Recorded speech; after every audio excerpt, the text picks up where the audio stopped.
Now we will revisit this topic called directional cosines, something that we've already seen in vectors in the beginning of vectors when I just introduced directional cosines to you. I told you we'll be coming back to this in 3D geometry, where we'll be studying about it and also directional ratios. So you have this new term called directional ratios. So you'll be studying about directional cosines and directional ratios and their properties and the difference between these two, everything in detail right now as far as three-dimensional geometry is concerned. But just for your revision sort of a thing, I would just like to ask you if you remember what directional cosines were. So they specified direction, or they determined direction. So a set of cosines called cos alpha, cos beta, cos gamma determines, this triad determines a direction. If any of these three changes, then the direction changes, right? So it's important to address as to why we are taking directional cosines and not directional sines or directional tans or directional cots, right? Why is it that we are only taking directional cosines? That is because we represent the vector in a component form. When we represent a vector, something like your a bar is equals to axi plus ayj plus azk. What is this basically? This is the component form. So basically you have a vector a which has an x component of ax, a y component of, so let me just use a different color here. You have your x component of ax, you have your y component of ay, you have a z component of az, and the resultant of these three, when you vectorially add these three up, when you vectorially add these three vectors up, you're getting your original vector a bar, right? So just look at this part, this triangle. This is my a, this is my ax. Let this angle be alpha. Let the angle that this vector is making with the x-axis be alpha. Now how is ax related to a? Cos alpha is equals to ax by a, so ax is equals to a cos alpha. So basically this ax can be written as a cos alpha I plus a sin alpha j, this is a cos beta. If this vector makes an angle beta with y-axis and gamma with z-axis, then I can say that this is a cos beta j plus a cos gamma k. Now this is something very easy to understand. What I can do is I can take this a common out now. So I will take the a common out, and what is this a? It is basically the magnitude of the vector a bar, and this into cos alpha I plus cos beta j plus cos gamma k. So as you can see, this is, what is this part? This part of the vector, it's called magnitude, right? So this is the magnitude. So this is the magnitude of the vector. What is this part? This part is the direction. This part is the direction. So magnitude plus direction is becoming your vector, right? It's becoming your a bar. Now what does this direction have? It has cos components, right? It's not that I could not have used the sine components. I can use sine 2, I can use tan 2, but all that will make my calculations much more difficult, much more complicated, right? When it comes to cos, even the component form is represented as cos, and calculations of cos are usually more convenient. So just to make this component form integrate with this direction, just to make both of them look similar, I use directional cosines instead of directional sines or anything else, right? So what does directional cosines give me? So basically these three things that you see here, alpha, beta, gamma, this is a vector. If I ask you a direction, for example, if I ask you if there is a boy who is looking in this direction, then I will say, what is this direction? So you will actually extend a line in this direction, right? So you will say that the direction in which this line points is basically the direction in which he is looking. So always lines represent direction. So this pink line is representing some direction. I don't know what the direction is, but it's representing some direction. Now this line is making angle alpha, beta, gamma with x-axis, y-axis, z-axis respectively. Cos of those angles are actually determining that direction. So basically these are like locks. Your alpha, beta, gamma are like locks. They have locked this vector in this direction. They have logged that vector in that direction. Cos of those angles are also like logs. Cos of those angles are also like logs. The moment I change any value, for example, I change cos alpha to something else, right? This vector might change to something else. I might be talking about this vector now. If I change cos beta, that might be that vector. Every direction has its own unique directional cosines. So extremely important statement.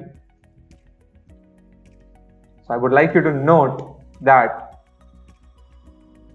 every direction has its own set of unique DCs. DCs are directional cosines.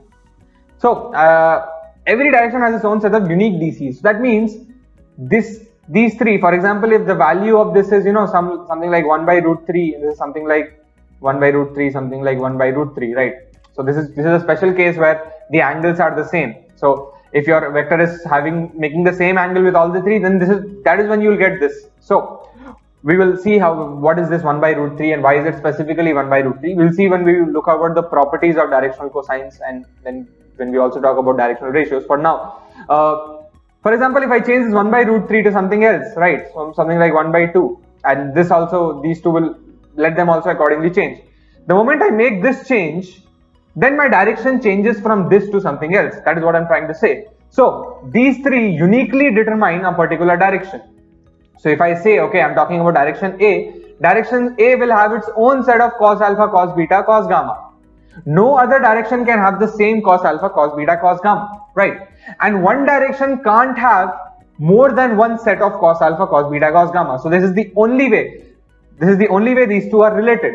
I can't have a cos alpha dash, cos beta, cos gamma, and I can't say that this also belongs to A. No, A is determined only by the upper one. This will, the one that I showed you, cos alpha dash, cos beta, and cos gamma, this will represent some other direction which is some B and not A, right? That is what I'm trying to say. So this was what we actually had seen already as far as directional cosines were concerned. Let's move on to the further subtopics in directional cosines.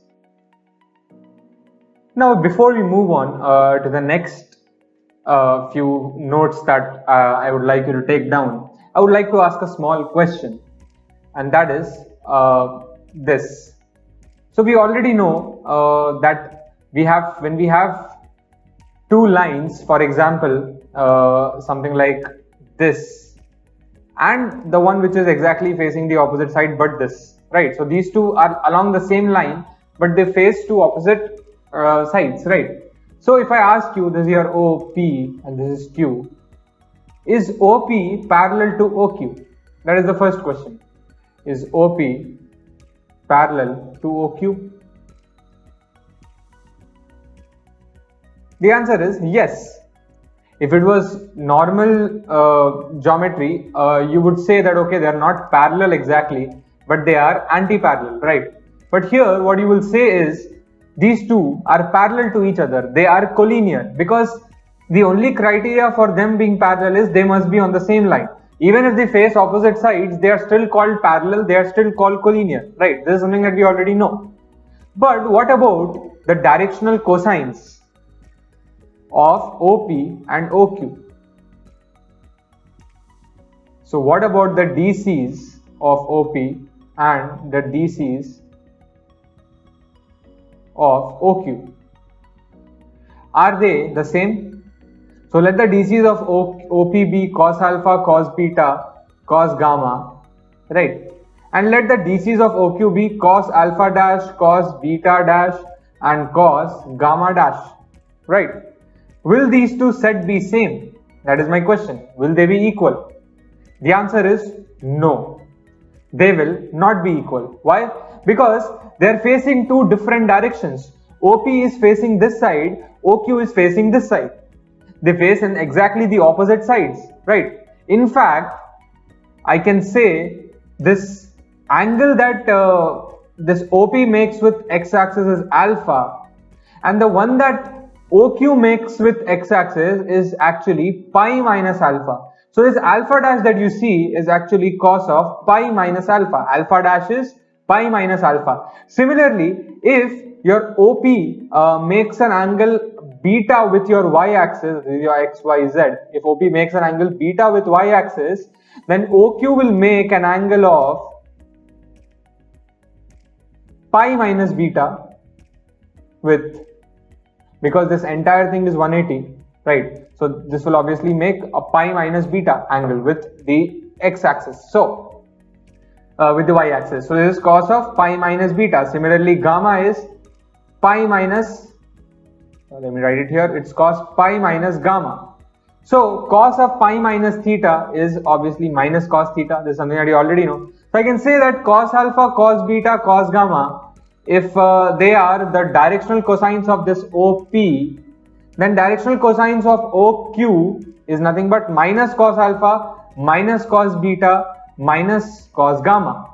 Why is that? Because you have a pi minus alpha, which is minus cos alpha, pi minus beta cos, which is minus cos beta, cos pi minus gamma, which is minus cos gamma. So that's why you will have this minus sign.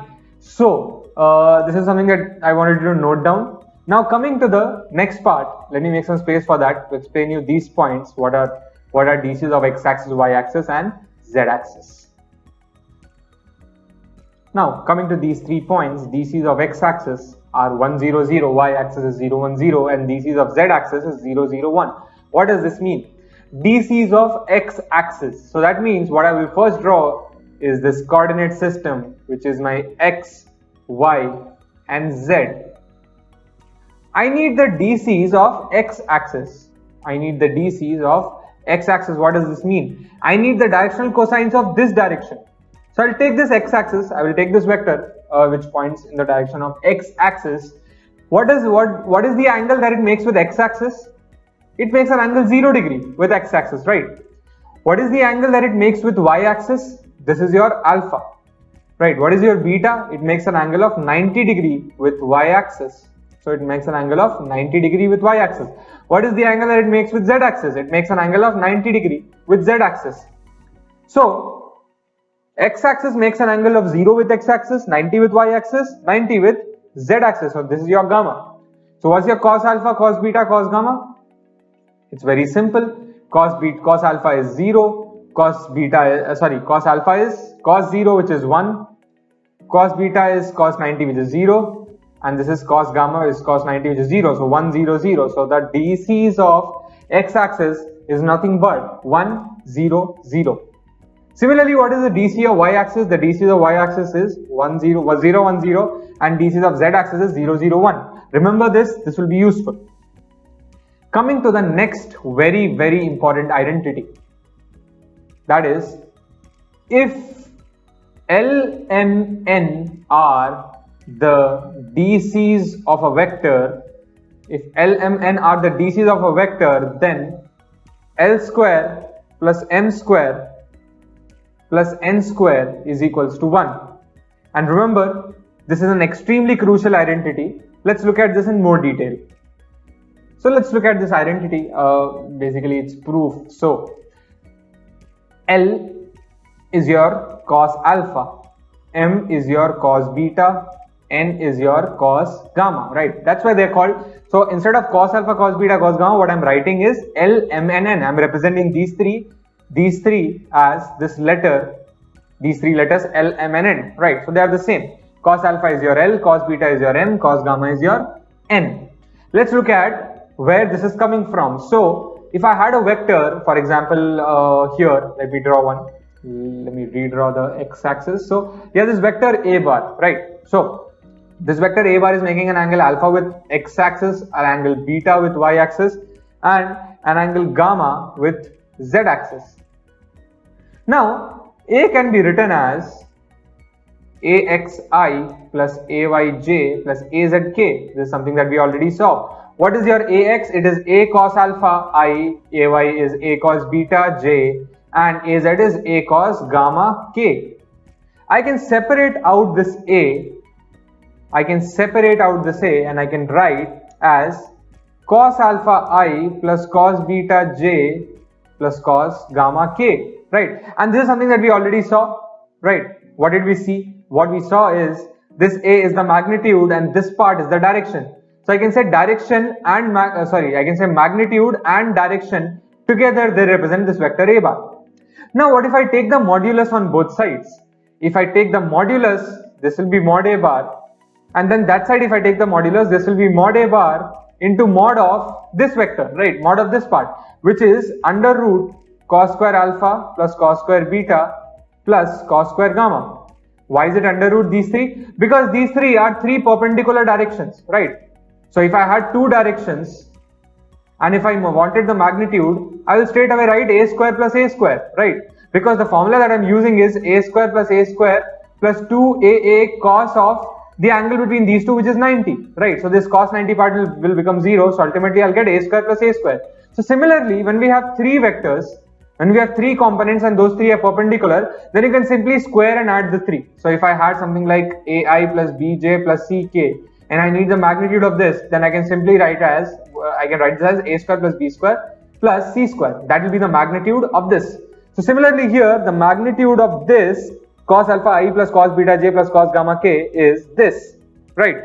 Now these two are the same, right? Both of them represent magnitude. So I can straight away cancel these and I can write 1 on both sides, right? I can write 1 on both sides. So that will make this, this is equal to 1. So right, this part is equal to 1. That means my cos square alpha plus cos square beta plus cos square gamma is equal to 1. And cos alpha was your L, so L square, cos beta was your M, so M square plus N square is equal to 1. Remember, this is an extremely crucial identity, extremely crucial, because you'll be using this throughout your 3D geometry whenever you come across directional cosines and direction ratios. In fact, this identity is what differentiates directional cosines from direction ratios. What we will see is this second identity differentiates between directional cosines and direction ratios. Direction cosines have to obey this law, which means if alpha beta gamma is the angle which a vector makes with x-axis, y-axis, z-axis, and cos alpha, cos beta, cos gamma are being called as directional cosines, then this has to obey the law cos square alpha plus cos square beta plus cos square gamma equal to 1. Only if this is obeying the law, then only then I can call this particular triad as the directional cosines, right? So direction ratios need not obey this, but directional cosines always have to obey this, right? So with this, I guess we complete our directional cosines part. Let's move on to what directional ratios are.